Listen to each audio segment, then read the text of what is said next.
G'day and welcome back to Down the Shed with Byron. And today, working on the VX Calais again. Hopefully get a few jobs knocked off. Now I might have got a little bit excited with this project, but Grandpa's going to get a cool ride out of this. But yeah, check out what I brought. We got some speakers to put in the doors, got a new deck, got one of those plug and play kits. Hopefully it is plug and play. I ended up buying one of these spot cleaners with a heap of products, which the chick at the shop sold me. They can lead me astray. Now we've also had the front seats retrimmed by Dan from Vision Trim, and I'll show you those shortly. But the reason for that spot cleaner is I want to give the inside of this car a good clean out. Yeah, just give it a scrub, a decent vacuum, and then we'll put the seats back in. Now I've also had a mate help me out, Adrian. Now he had a VX Calais as well kicking around. So he's got a spare boot garnish, what do you call that, trim section around the dash, and a couple of little knickknacks. And he's also given me another armrest, which I can't remember where I put it. But yeah, Grandpa's rig's going to be sweet once we've got that going. I've also got rear brakes to do. We'll do that later. And the latest update is we've got the slotted Petters rotors on the front, ceramic pads, brand new struts, sway bar links. The lower control arms are rebuilt. I've put new bushes and bits and pieces there. I'm hoping, but I have a feeling we might have to change out that steering rack, but we'll give it a clean and Kodak it. I've just got all the door trims out here. I'm just about to give them a decent clean, and then we'll condition that leather on them. Just while it's out in the sun, let it really open up and give them a good clean. Now I couldn't be happier with these front seats. Dan's done an absolute ripper job. I'll try and put up a before photo of what they look like and you know the condition they were in, and then I'll show you what they look like now. So here's the passenger side. How much better is that looking with that new, well, second-hand bits of leather that Dan was able to put in there for us? Yeah, we've got a little bit of marking here, but hey, that is 100 times better than what it was. And the driver's seat, holy dolly. I'll show you that after. What I'm working on at the moment is we had a little bit of movement in the seat, which was these little buggers here. They're like an O-ring / washer that lives just in here. So this is an exaggerated fault that I had. So when you're sitting in the chair, you just feel it rocking back and forth. So what I was able to do is, off that old Statesman we've got down the back there, I removed all the ones that were the best. We've got the passenger side sorted. Now what I'm going to do with the driver's side is we're going to try and make 4 decent ones, which is that, out of what I've got. But otherwise, I've seen on a forum where people have used those little rubber or washers from your retic system, and then they've put a little O-ring in there. But yeah, if you know the part number, oh, hook a brother up, help me out. But yeah, I'll get into smashing that back together. And then we've got the side trim just to put back on, because this was originally a passenger side. So what we need to do is simulate that holing over here so I can put the new plastic trim on. So we'll sort that out now.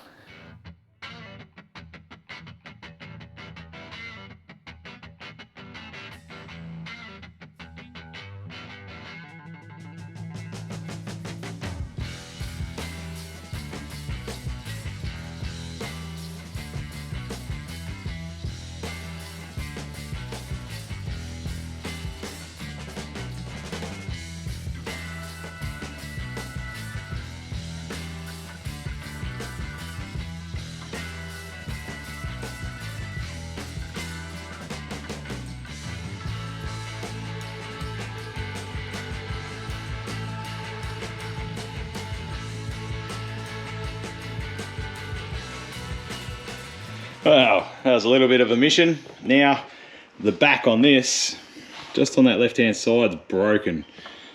We tried to repair it, but I don't think it's going to hold. So I might just have to keep an eye out for one of those seat backs.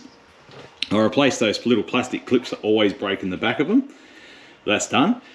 Now I brought this off the old eBay, and this is meant to be a new old stock. Let's just have a look at the part number here, upside down. Oh wait, let's look at the genuine one I took off the car. And then when I went to put the screw in the front here, it doesn't screw into anything.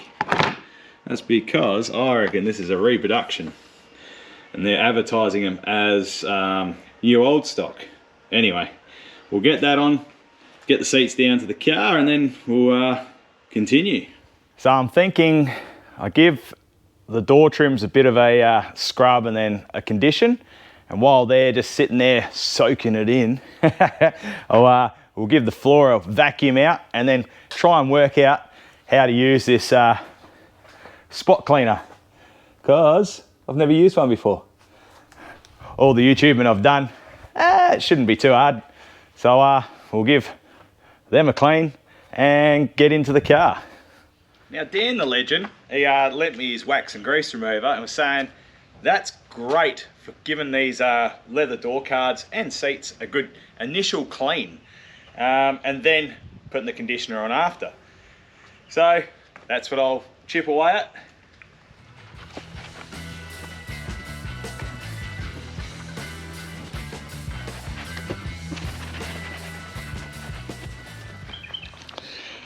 Not that you could probably tell on video with black door cards, but that's definitely come up cleaner than the old driver's door side.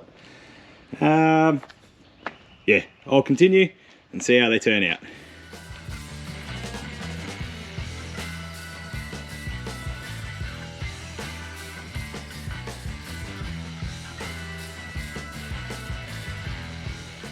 Well, with a quick vacuum out, and I ripped the back seat out, found $2.20. Woo boy. We've got a couple of stains around the place. Something up in here. What's that, an iced coffee or something falling down? Well, that's what we'll pretend it is today. Driver's side's not too bad. Again, it's more where you're going for a cruise and you got your drink in the cup holder and it's spilt. Again, that's what we'll pretend it is. So yeah, we'll give it a go with this new spot cleaner. I've done what it says, fill up the hot water up to the line. So I just used hot water out of the house, and I banged in a bit of cleaning bloody formula. We'll give that a go, and obviously it'd be cool to see how we go with the stains on that passenger side. So I'll start with the driver's side and give that a quick clean, and then we'll move over there. Now there's a whole heap of attachments that we can use. So we've got a deep stain tool. I didn't realise I had wording on the front of them, 3-in-1. Okay, sweet. And this one's its self-cleaning. We'll have to work that one out later. And I just started with the spot and stain remover. We'll just see how that goes first up.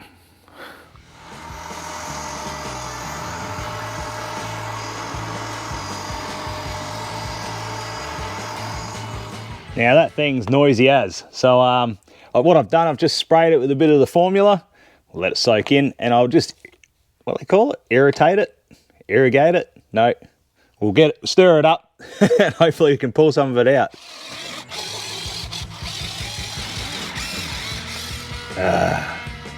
Bloody cheap stuff.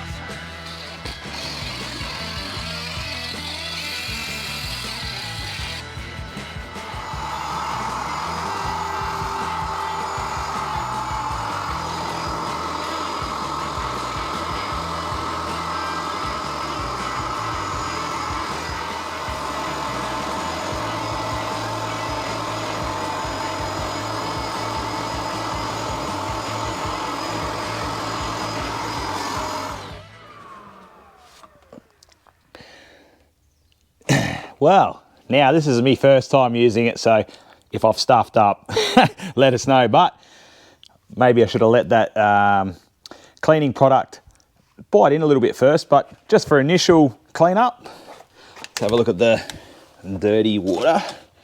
Not that you can, hold on, let's pull it out. Oh boy, so even what I just done then has made a difference. So,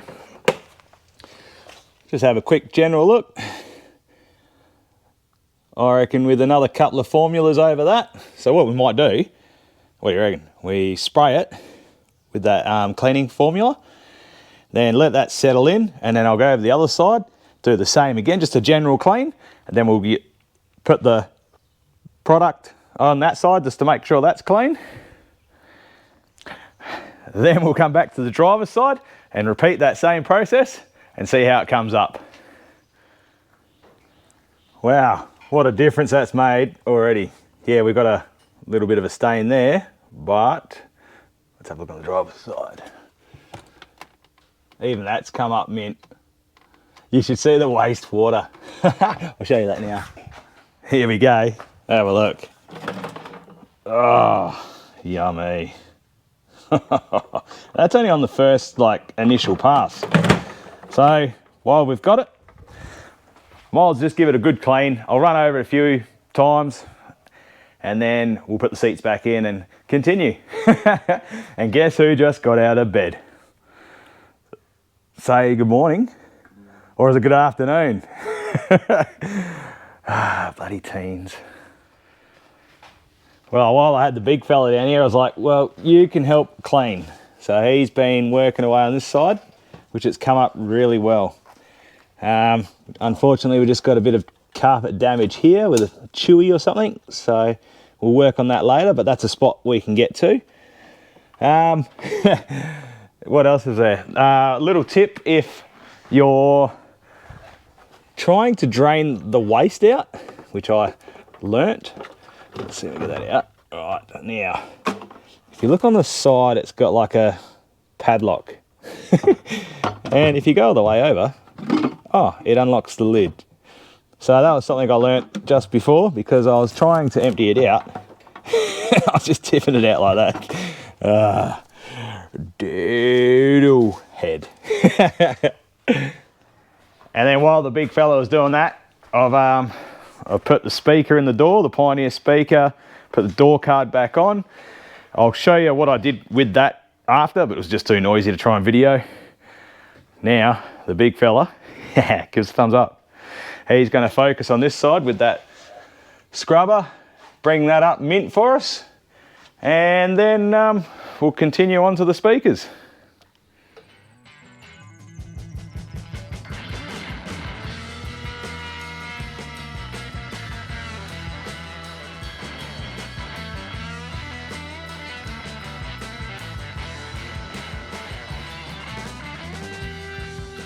Well, what a difference that is. Nice, clean. Time to put the seats back in.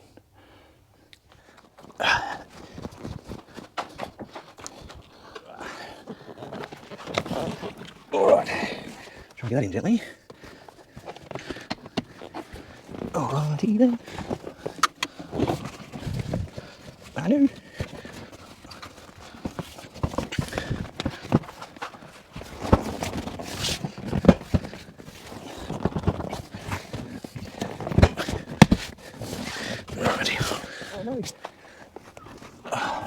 Right. There we have it, seats are back in. I've just changed that armrest over.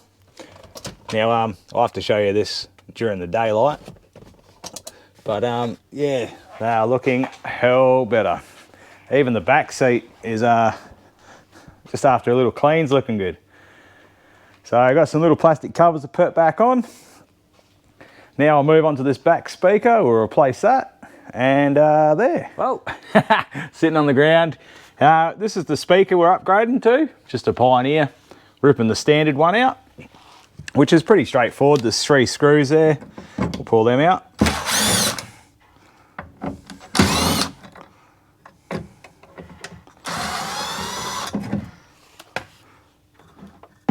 Those removed now. We've got a little clip at the back here. which just pushes down and we can wiggle that off.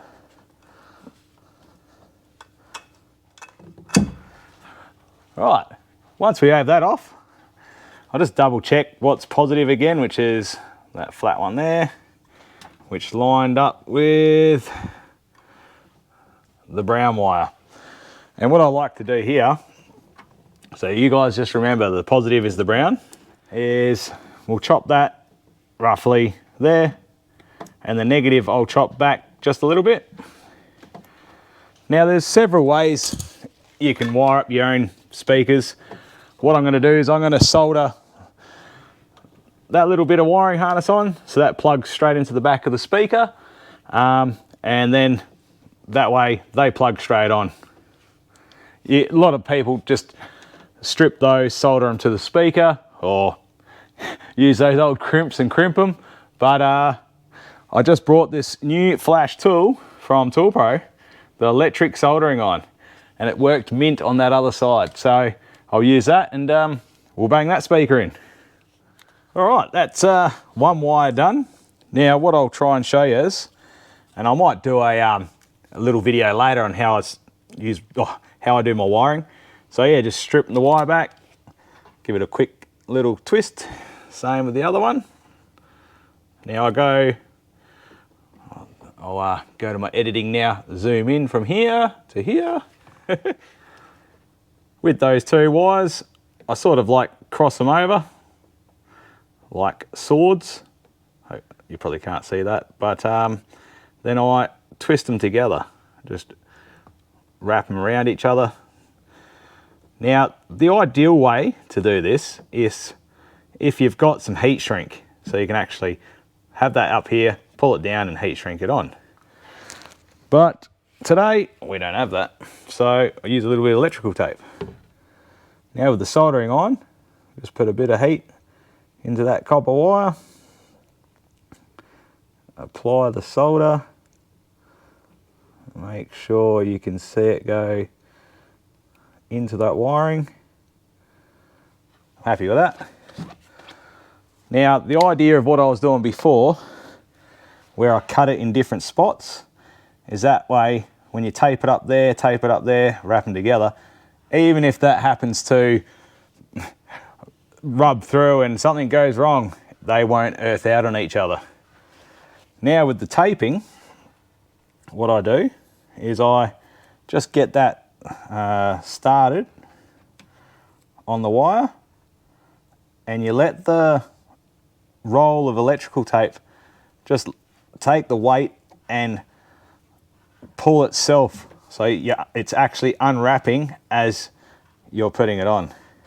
I don't know if this is coming out well on the camera, but yeah, so you're just trying to keep a tight seal on that wiring as it's going around. So now I know I've got a decent amount of tape on here and on that one. Just bang them together, wrap a bit of tape around both. Now we'll just plug it all in. So there's, on this Pioneer wiring harness, there's a bigger section and a smaller section. So the bigger section is the positive. We'll just make sure that terminal clips in. Negative. Make sure that one goes on right. Hold my tongue right. There we go.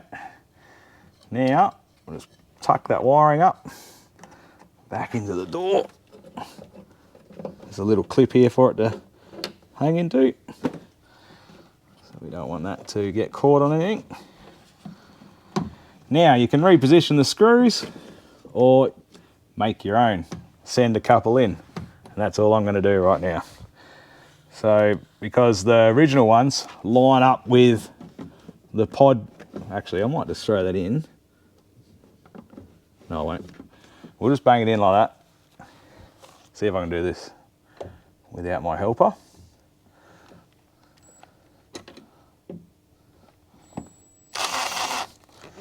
Help if I was going the right way.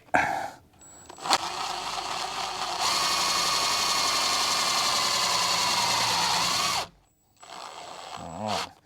Now we don't want to strip that plastic, so we just one nugget there. Let's line that speaker up there. We'll go here. So try and go evenly, 3 different spots. Send that one in there.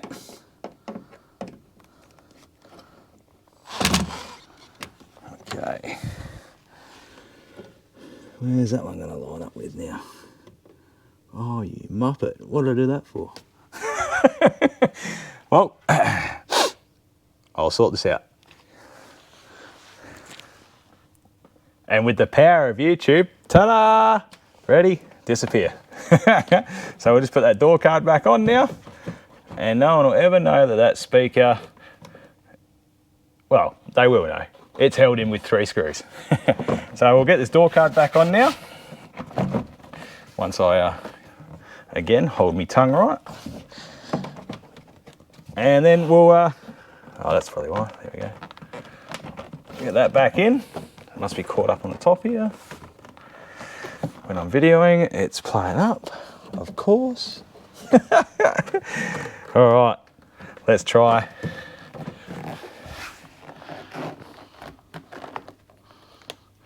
What have I done wrong? Ah. There we go.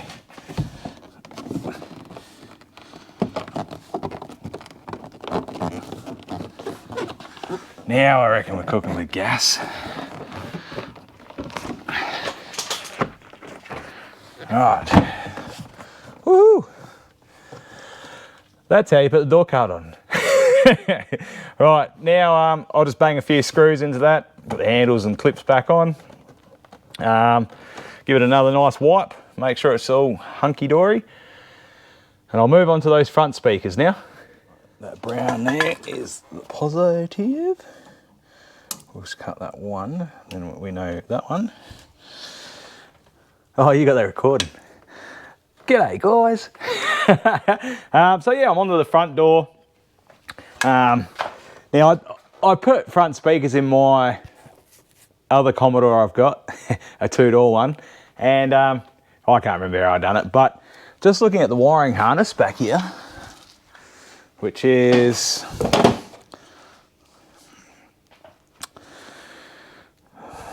according to the back of the Pioneer box, they connect to a sub, so the bigger speaker, this one here, and then that wires into the original speaker wiring, which is what I've just chopped then. Then this feeds back up to, I presume that's got like a little resistor or capacitor, or if you're audio and you know what I'm talking about, put it in the comments. And then that goes to the tweeter. So what I've done to get it through the door trim here is I've put a cable tie through. Now, my mate, it's an Auto Sparky. Not an Auto Sparky, he's a house basher. What are those ones called? High voltage. Got these things called snakes, which they put through to pull wiring through the wall. So I thought, well, cable tie should do the same thing. And what I've done, if it works, so we'll try it now, just feed it through. If it works, I'll show you what I've done. Aha, worked. So you just electrical tape that section on. Just back up a bit, mate, back up a bit. Right. I still got to put it through here. Hold on. Take 2. Right, so we'll feed it through the A pillar before you unstrap it. Ah, you idiot. Again. Let's pull that bit more wiring through. Now we'll feed that through.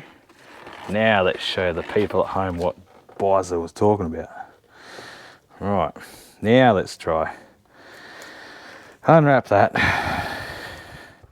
Right, you get the gist of that. Cable tie, wiring.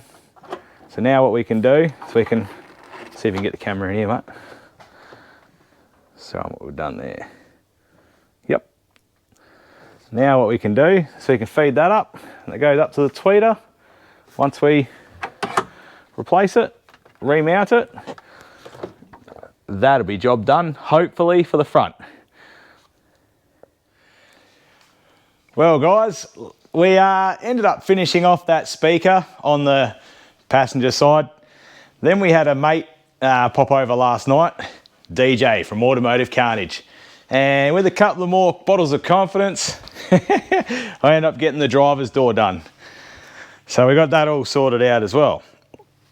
Then today, DJ hung around and gave us a hand to continue some projects on the old girl. Oh, it wasn't one thing, it was another. And I'll just show you. So for starters, the U-Butte spot cleaner thing, me jig that we were using, the pump or something died in it, but we got the carpets nice and clean. So we got that on warranty. Dirty thumbs up. Then DJ and I were stuffing around with the universal kit to fit the deck into the car. And it has turned out quite alright, I reckon. But did we have some dilemmas? So, trying to get the two brackets, I'll just show you the bracket. So there's two of these brackets that go on one on each side. As you can see, I've got one. We got to a point where one would fit perfect, the other one would go on that Pioneer deck, but it was such a tight squeeze to get it in. By the time we got it to bottom out, the aerial cable at the back was bottoming it out, so we couldn't get that to fit in flush. So I ended up getting the die grinder, and we did a bit of dental surgery and gave it a bit of a persuasion, but now it fits in there quite snug. Righto, the next thing we did, turn the keter on. It's obviously test the radio and see how things panned out. So obviously we've got everything working. I put the plug and play kit in, and then we heard that. Airbag light. I was just going, no, if it's not one thing, it's another today. So what did I have out of the car? The seats. So I went back over and double checked my work that I did last time. Bugger, I forgot a plug. Anyway, I've got that back connected. It won't clear that code at the moment, but I spoke to a mate down the road, PJ. He said he's going to help us out next week with clearing the code. So that's one thing, but we can't get these flipping steering wheel controls to work onto this deck. Now there's some setting we can press and something else, but it's just not working. So what I've done for now is I started putting the seat trims back on, taking them back off just in case I've got something wrong there. But how good's it starting to look now? Leather seats all fixed up, especially this driver's side. Bloody hell, Dan, done a great job, mate. We just got to sort out that center console section, which shouldn't be too much work. It's just these little tabs that are snapped off on each one. So what I was going to do is try and recycle from this part here and try and glue them, and I've got this little crimp tool. Well, not a crimp tool, but it's like a plastic joiner welding thingamajig that has been working well for a few of these projects I've got going on. So I'll try and sort those out. But for now, I'm going to wrap the video up. So I hope you enjoyed just hanging out with us, doing some odd jobs on the old Calais. Stay tuned next week, / maybe the week later. We'll continue it and see how we went with that airbag light. See if we get it to clear. Hopefully get the mouldings back on, aircon done, rear brakes done, etc, etc. All right, guys, take it easy. Dirty thumbs up and see you when I'm looking at you.